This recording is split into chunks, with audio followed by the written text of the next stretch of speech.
you see our last match winners currently on our screen.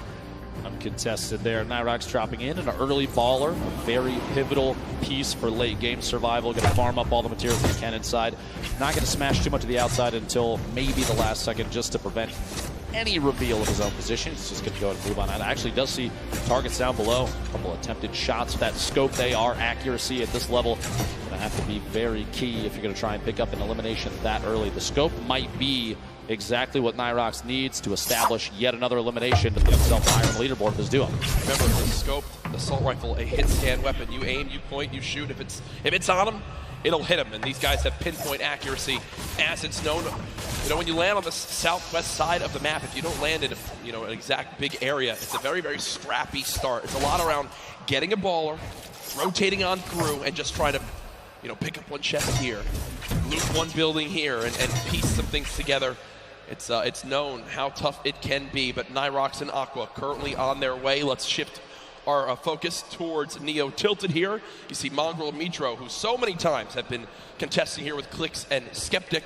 Clix and Skeptic so far, pretty quiet day today, I would agree. 4 duos, though, in Tilted. Going to be interesting to see who opts to take an early out, maybe go for the ballers that spawn in that slipstream around the outside, or maybe get a little aggressive and push on another team that spawns in there. Potentially from an earlier game, though, Skeptic hopefully learned his lesson. You don't want to L the camera necessarily too early. Yep. Love to see the confidence, though. He's a very confident player, which does not surprise me. Extremely skilled, so that kind of gameplay, you're going to see it from Skeptic on and off the stream and on and off the land here. Arthur Ashe Stadium, one of the coolest streams I think we've ever done this in. Oh, incredible. It's, you walk on through, you see all the tennis greats, and I hope they put up a poster of the winner of the Fortnite World Cup there. It's Serena Williams, Saf and Zay. Honestly, it would be incredible. It would be. I think that sounds good to me. I think that people wouldn't be confused at all. But maybe it's the start of a great legacy here at this arena. But right now, you begin to point out Mongrel and Mitro landing here every single game. 4 teams though, still in Neo Tilted. When will the battles begin? 97 players left. Every duo still represented. Crazy powerful loadout. You saw he has 4 shadow bombs this early in the game. Yeah. Those are incredibly powerful going into late game, especially when you're attempting to avoid confrontation as much as possible until just the right moment. You can shadow bomb out of almost anything. Granted, the people that may see you rotate don't have pinpoint accuracy, right, which honestly is typically the case in a lobby like this. Well, we go ahead and look at Lucky Landing right now. 2 teams currently here. This has been the case so far this game. Gustavox 8 and Wishy DP up against M11Z and the duo right there. At this point, yeah, I was going to say, it looks like they're just opting to do a little bit of a split here. Just watching the opponents move around down below. They don't necessarily have to push this yet. They do have a little bit of time before the storm starts to make a move here, so pressure is going to be applied before you know it.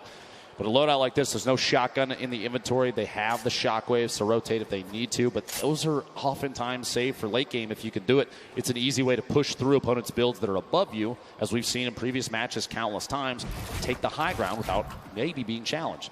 The only downside is you put yourself way out in the open. We did see a number of players get eliminated on the fly, literally, while shooting through the air with a shotgun. So we'll have to see. Shots are behind Gustavox 8. Knocked down, no shield remaining. Wondering if Daedra and M11Z decide to push off this Wishy. Reveals that he does have that heavy sniper. Grenades coming on through. Quick little reaction right there to box up for a brief moment. But remember, when you get that shield broken, there is a unique animation and sound effect. So Daedra and M11Z know that Gustavox up top has no shield left, and that heavy sniper rips through the wood right there. Good coordination to get some damage done on this player. Saw Daedra holding that edit, that pyramid at the top, so we can look through, and shots from the duo up above, Wishy and Gustavox, well coordinated. No push yet. This is kind of a stalemate at this point, which for all 4 of these players may end up fighting them in the back. That being said, Wishy, the fly-in right there, pushing up, trying to get past, moving over to this brick pig, and make their way into maybe a little bit of side cover. Shrine made for me on the map is. Now Wishy will go ahead and loot that chest alongside Gustavox, who are both out of shields. Looks like Daedra and M11Z did what they wanted to, which is to push them out of Lucky Landing. Not sure if they're going to continue to pursue this. It doesn't appear so right now. And all things considered, I don't think they need to, right? They can go back now, farm up this whole area, check for the certain loot spots that may have been missed, and continue to get materials now. Moving towards Dusty Divot. Rogue members Tetra and Eclipse currently building it up with players just below. Clix and Skeptic, the duo underneath. A little bit of a split for Tetra and Eclipse. Hopefully does not come to bite them in the back. We'll see here in a second. Eclipse pushing up, trying to match position with Tetra. Shots on the baller. You don't want to see those things last too long. Nobody was in it. It was just rolling down the hill. And this can be really useful, Ben, because the players down low that are going to get by this airstrike, I believe it's Clix and Skeptic, are only building with Wood, and Wood gets shredded on through. And Skeptic, because of that, now down to just 25 HP, and that might be the green light for this duo to push on forward. One player challenging up top. Eclipse has him trapped in the box. Does take a little bit more damage. It will be a build battle for height. Eclipse with a ton of materials, but look at the elimination feed. Tetra with the elim on to Skeptic, so it's a 2 versus 1. Clix all by himself. Even if there's a sacrifice in the 2v1, that 1v1 afterwards and the pickup, the revive your teammate might be the best play. We'll see here in a second. Pressure from above, not yet. Clix all by himself right there.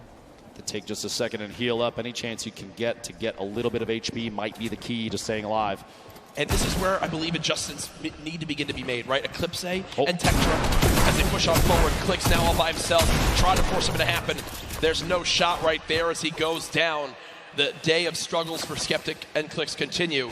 But the point I was going to make right there is now you're getting to a point where you need to go and push for those elims if you want to make the climb back up that leaderboard. Eclipse and Tetra obviously still have some work to do. In that 2 versus 1, before another team can begin to push on in and try to steal that last elimination, they have to force the 2v1. Thankfully, Clix does it for them. They get the free elim and win that fight at Dusty Divot. Meanwhile, Saf and Zate. First game winners, current leader. Saf beat from above. Oh my gosh, the heavy snipe to knock the pyramid and immediately capitalizing on Saf being exposed. Leaves Zate in a 1v2. A little bit of a panic, and the Shadow Bomb may or may not be enough. Right into the slip to try and sneak away. Run down in some previous builds. That's a quick pick off there from 4ZR and nowhere. And that's the second time we've seen that today. The player with the heavy sniper, they can see that the pyramid is being edited on through and peeked through. So they immediately call that out. They time the shot alongside AR shots, or that one I believe it was actually shotguns. And Saf is eliminated before he can even build a single wall. As right now it's Zate all by himself. Now moving towards the northeastern side of the map near Pressure Plant. Our mech friend no longer there, but Nyx just took a ton of damage. Close by, I believe. Did he get sniped? I think he got sniped. I believe he did. Sitting on quite a bit of healing, though. The slurp, minis, that campfire, all going to be big there. You see he's waiting for the campfire to finish. He's going to pop that slurp, get back to 100. Meanwhile, Airwax, Nikov owning the top of the ship here. Just taking shots at anybody that rotates. That high ground advantage, even early game. We look at it a lot. Late game. Yep. A lot of the build fights and late game rotations are capitalized by players that have the high ground advantage. But even early game, high ground gives the ability to scout. Aiden, Sean goes down. Aiden, an attempt to push on through and try and pick up the elimination on his opponent. Quinton inside the box there, does knock the wall out, picks up the materials, and can't quite manage to grab the card of his teammate. I was going to say, I think that the teammate was not. So it is a 1 versus 1 in this fight. Aiden at max HP. Gets the high ground for the moment. Quinton, absolute the health disadvantage. Aiden most likely knows this. Continues to push for this elimination. Wants to clean this up as quickly as possible. Wondering if Quinton has any traps to be used right here. Doesn't appear so as of right now. That edit was just missed by Quinton as he tried to go push back up to the high ground. Just get above. Aiden pushes on in. Spraying. Unfortunately not able to connect. Takes 44 damage right there. Quinton, a masterful fight so far. Aiden's health advantage now gone as they're about 15 HP between each other. But Aiden has the chug splashes, and Dr. Lupo, they show off just how good they are right there. Quinton stuck all the way up top, popping that med kit, trying to get back to 100 HP. Aiden and Quinton in a little standoff here, a back and forth of epic proportions. Quinton, there's the storm. A little bit of pressure. You got up above. Quinton trying to watch that, holding that pyramid edit with a peak. Trying to catch himself up inside the pyramid by resetting. Can't quite do it. Does fight for high ground. Aiden on controller. Don't forget that. One of the best controller players we've ever seen. 101 HP remaining. These inside the box fights, the combat for who can own a wall, the back and forth is insane. And the top down view, Aiden can't quite get that pyramid edit and gets caught in his own door. Did he miss? Yeah, I think he missed the edit out. Did wind up building a door, and Quinton makes it back in time to grab the reboot card. So Aiden and Sean go down quite early in game number 5. 74 players remaining. Storm Surge still currently in play. Zate and Saf far above it at 385 damage above. Shouldn't really have to worry about that too much. As Zate is in another skirmish right here. Dr. Lupo not deciding to use the chug splashes to get that health up. An interesting note here, you see Zate taking single swings the wall that he doesn't own. He's attempting to bait the player from stopping a heal. He wants him to disengage from that so he can basically force a fight. He doesn't want them to get any of that HP back. You got the floor. Shield. And he already had that wall! Oh my gosh, and Tux goes down. What an angle shot from Zate there. And that right there is Zate baiting his opponent into making that exact move.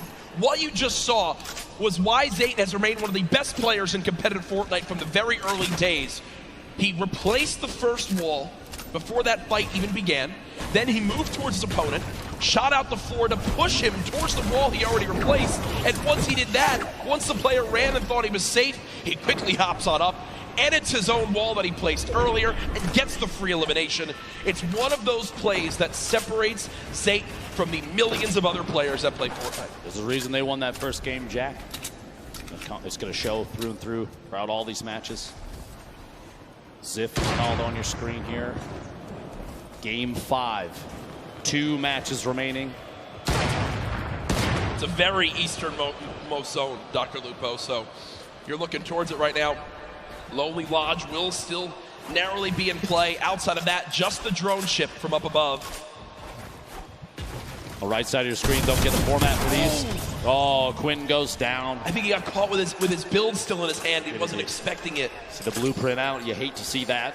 The Victory Royale with 10 points. Top 5 is 7. Top 10 is 5. Top 15 gets you 3. And every elimination, that single point, and every elimination so valuable in 6 matches. We're not looking at the same 10 that we saw in the qualifying weeks. You have only the 6, but it's a guaranteed 6. You have to take advantage of every elim you can, because looking at the leaderboard like Sundown did earlier, 17 points at that time spread first to 10th place. Yep. Here the fights continue. Tyler 15 and Lanane in an awkward position right now as Tyler 15 has gone down, and there's pressure from both sides. And you've got to think these players know exactly where they are, and that's what they're going to do. Already 4 eliminations between ForZR as well as Noward, and they're trying to get this wall replaced. They've got one. Did he get the pyramid as well? I can't tell as of right now. Interesting note about Tyler 15 and Lanane. They had planned to run just the first qualifier, week 2 together, and if they did not qualify for the World Cup, they agreed that they were going to try and hook up with their normal duos. Yep. And lo and behold, they qualified for the World Cup, so here they are. They have not spent a whole lot of time together, and it's amazing to say that because the cohesion between those two, oftentimes when we watch them, they're on top of each other's game the entire time. Yep.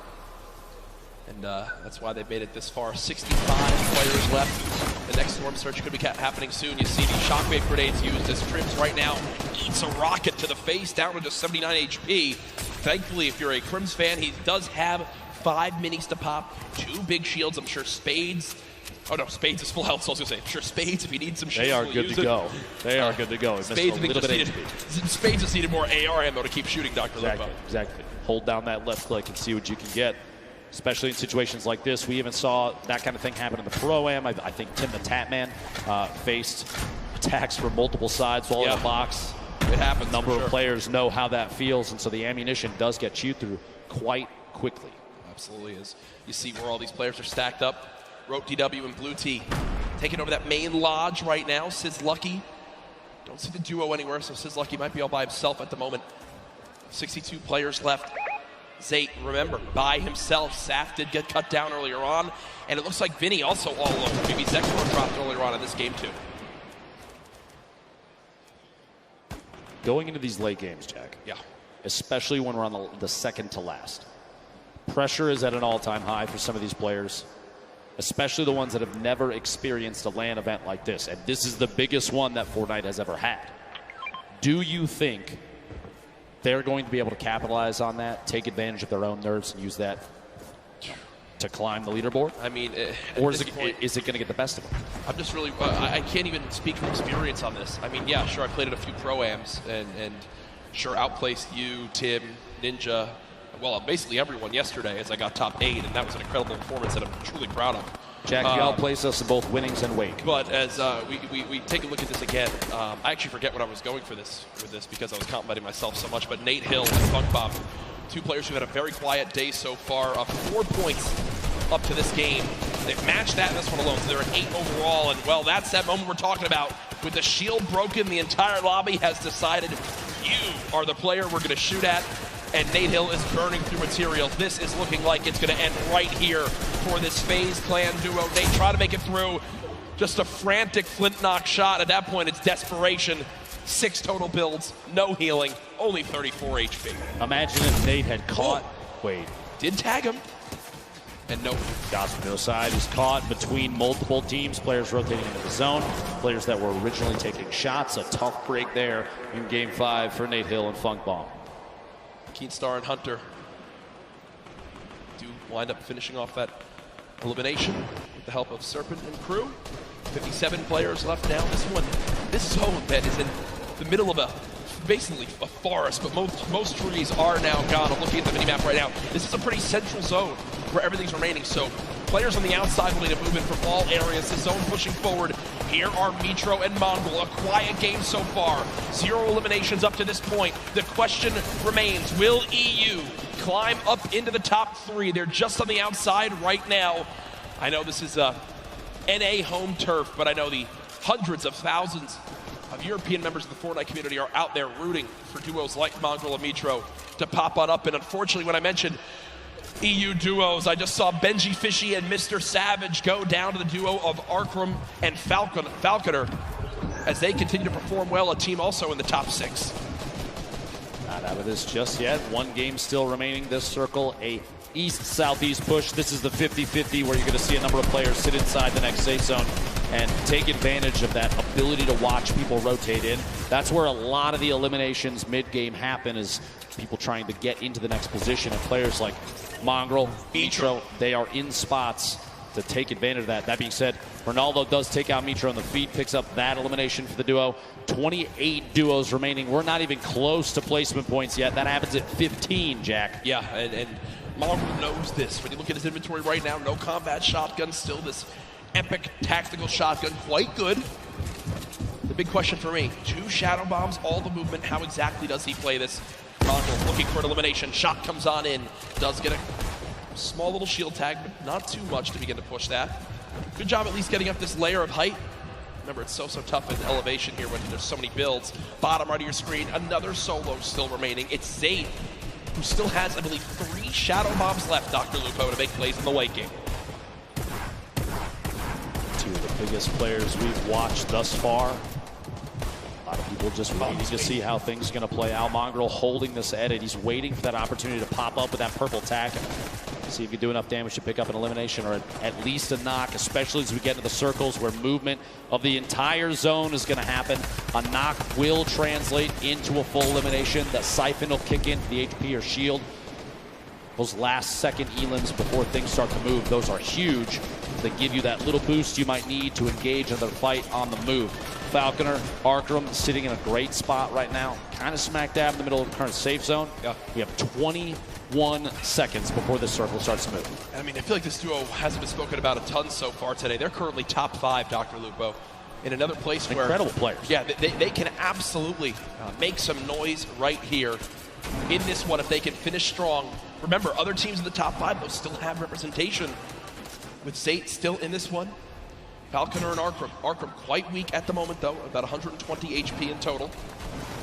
27 duos left. If you're keeping in mind the format of this game, it's top 15, and they're going to go ahead and shockwave across. Move. They both use one shockwave together, and now the push begins. Falconer slowly inching towards this zone. He's being pressured by some stinks at the moment. Only 7 total builds left. He's got to follow up his teammate, and that's a great recovery by this duo. He's made it back to Arkram, but look at the high ground, folks. The battle begins now. Aqua and Nyrox are winners from last game, already back on height, and high ground has been the key to victory so far today. Just underneath Airwax, the back-to-back Pro-Am winner, and his duo Nikov below. Previous game winner sitting all the way up on top. Cease and Elevate rotating across the very front of the circle. You see players flying across the current safe zone. The shockwave grenades so key in movement late game right now in the current meta. Players on bottom fighting it out. Only a few ballers left in play right now, and they're most likely, if not already, going to be eliminated very quickly.